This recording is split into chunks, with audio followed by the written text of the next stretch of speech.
أغلى أنواع الأحجار الكريمة في العالم كله. تعتبر الأحجار الكريمة من أهم كنوز الطبيعة في العالم، وهي معادن تستغرق ملايين السنين لتتشكل وتكون مدهشة بمتانتها وجمالها. كان لهذه الكنوز الفريدة العديد من المعاني الرمزية عبر تاريخ البشرية، ولطالما اعتقد الناس أنها تتمتع بقدرات علاجية، وكان ينظر إليها على أنها مصدر للشفاء، وأحيانا أخرى رمزا للقوة والروعة. وكثيرا ما تم نحت هذه الأحجار بأيد ماهرة وتحويلها إلى جواهر فريدة، لكافة الأحجار الكريمة جمالها الخاص وخصائصها الفريدة، ومنها الماس والياقوت والذفير والزمرد. وعلى الرغم من وجود ما يزيد عن 2000 معدن طبيعي تم تحديده اليوم كأحجار كريمة، فقط ما لا يزيد عن 100 منها تستخدم في يومنا هذا، واكتسب 16 منها فقط أهمية، ويرجع ذلك إلى قيمتها المادية والجمالية. والآن هل أنتم مستعدون معي لتكتشفوا أغلى 10 أحجار كريمة في العالم؟ إذن فلنبدأ. المستوى العاشر، التنزانيت. سعر القيراط $1200. تم اكتشافه عام 1967، وهو كما واضح من اسمه يوجد التنزانيت فقط في شمال تنزانيا عند سفح جبل كيليمنجارو. وقد أصبح هذا الحجر فريدا وشهيرا بعد أن تم استخدامه من قبل شركة تيفاني وشركائه في صناعة المجوهرات، وله لون أزرق غامق أرجواني، وله أيضا ضوء وردي يظهر بشكل أوضح كلما ارتفع القيراط، ويعطي الحجر هالة غامضة بشكل يختلف عن الزفير. على الرغم من أن $1200 لا يبدو رقما مرتفعا جدا عند مقارنته بالأحجار الكريمة الأخرى في القائمة الآتية، إلا أنه من المتوقع أن يرتفع هذا السعر بسرعة في السنوات القادمة، نظرا لحقيقة أنه موجود فقط في منطقة معينة والعرض منخفض على الرغم من كثافة الطلب. المركز التاسع، العقيق الأسود. سعر القيراط $9000 و500. على الرغم من أن العقيق هو واحد من أكثر الأحجار الكريمة المتاحة على نطاق واسع ويمكن الوصول إليه في العالم، إلى أن العقيق الأسود هو من بين أكثر الأحجار المرغوبة والأكثر قيمة في العالم بلونه الداكن الذي يسمح بتكوين ألوان غير عادية. وقد تم إيجاده في منطقة لايتنج ريدج في نيو ساوث ويلز في أستراليا. وتعتبر هذه الأحجار الكريمة واحدة من الكنوز الوطنية للبلاد. ويعتبر العقيق الأسود الذي يبلغ وزنه 306 قيراط والذي يحمل اسم رويال 1 أثمن أنواع العقيق الذي تم استخراجه على الإطلاق. وجاء في المركز الثامن البريل الأحمر. سعر القيراط $10,000.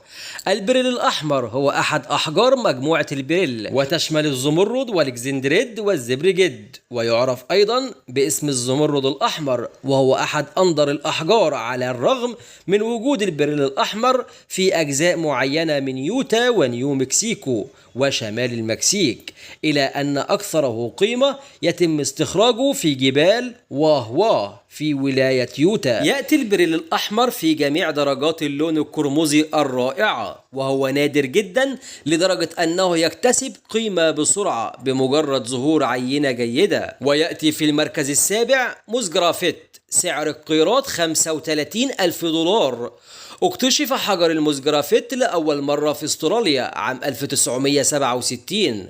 أخذ اسمه من المنطقة التي يوجد فيها. تتراوح ألوان الموزجرافيت من أخضر الزيتوني إلى اللون الأرجواني الرمادي، ويعتبر حجرا نادرا. تم استخراج 8 قطع فقط من هذا الحجر الكريم عالي الجودة منذ اكتشافه حتى عام 2005. وعلى الرغم من أن هذا الرقم قد زاد قليلا في السنوات الأخيرة، وأن الحجر متواجد أيضا في سريلانكا والقارة القطبية الجنوبية ومدغشقر وتنزانيا، إلى أنه لا يزال من بين الأحجار الكريمة النادرة. ويأتي معنا في المركز السادس الإكزندريت. سعر القيراط $70,000. الميزة الأكثر أهمية التي تجعل حجر الإكزندريت جميلا وقيما بشكل لا يصدق هي أنه يتغير لونه حسب الضوء ودرجة الحرارة. فلنفترض مثلا إذا كان لديك عقد بحجر الإكزندريت، فسوف يلمع بلون أخضر مثل الزمرد خلال النهار، بينما في المساء سيتحول إلى درجات اللون الوردي والأحمر مثل الياقوت. تم العثور على هذا الحجر الفريد لأول مرة في روسيا عام 1833، كما تم استخراجه في سريلانكا وتنزانيا والهند. وجاء في المركز الخامس الزمرد، سعر القيراط 305 ألف دولار. يشتهر الزمرد بألوانه الخضراء الغريبة، وهو أحد أكثر الأحجار الكريمة شهرة في العالم.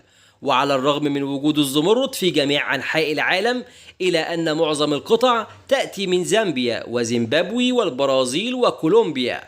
تحتوي معظم أحجار الزمرد الموجودة في السوق على عيوب طفيفة تستخدم للتميز بين المنتجات المقلدة والحقيقية، ومع ذلك قد يصل إلى أسعار مذهلة عند خلو من العيوب. يعتبر حجر الزمرد المعروف باسم روكا فلير هو الأثمن على الإطلاق. ويأتي في المركز الرابع الياقوت، سعر القيراط 1.18 مليون دولار. يتميز الياقوت بألوانه التي تتراوح من الوردي إلى الأحمر الداكن وحتى العنابي، رمزا للعاطفة والطاقة.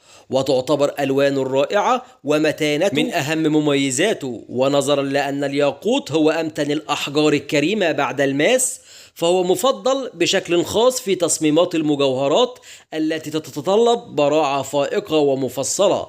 يتم استخراج الياقوت في أجزاء كثيرة من العالم، وتكون أكثرها قيمة هي المستخرجة في ميانمار. أكثر الياقوت قيمة في العالم هو سيونيريس رويال، وهو ياقوت ميانماري بوزن 26 قيراط، تم بيعه بالمزاد بمبلغ 30 مليون دولار. ويأتي معنا في المركز الثالث الماس الوردي، سعر القيراط 1.19 مليون دولار. يتمتع الماس الوردي بمكانة خاصة جدا بين الألماس الملون النادر للغاية، وبالتالي هو ذو قيمة عالية. تمثل هذه الأحجار الأنيقة للغاية ذات اللون الوردي أقل من 1% من ناتج الماس في العالم، وقد تم استخراجها من منجم أرغلة في أستراليا. من المتوقع أن تزداد قيمة الماس الوردي أكثر مع توقف المنجم عن الإنتاج في السنوات الأخيرة.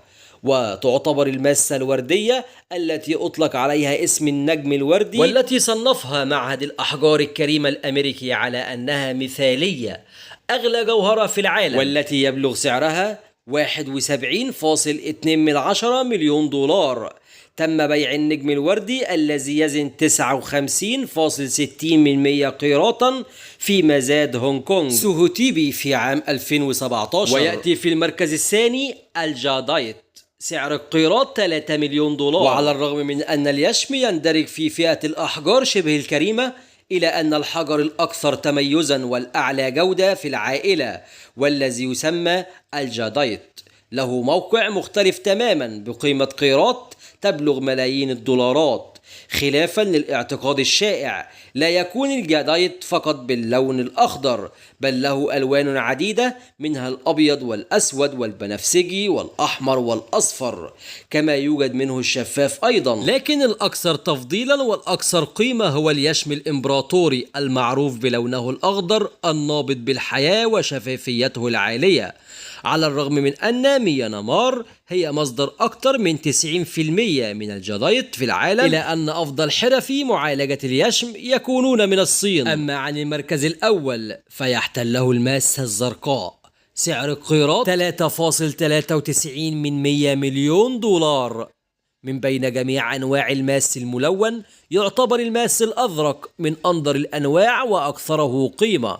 الماس الأزرق هو كجميع أنواع الماس الأخرى عبارة عن عناصر كربونية صهرت تحت حرارة شديدة وضغط على مدى ملايين السنين. يمنح عنصر البورون الماس الأزرق لونه المميز، بينما يحدد النيتروجين الذي يحتويه شدة اللون الأزرق. تزداد قيمة الماس الأزرق كلما زاد حجمه، ويتم استخراجه من عدد صغير من المناجم في جنوب إفريقيا واستراليا والهند.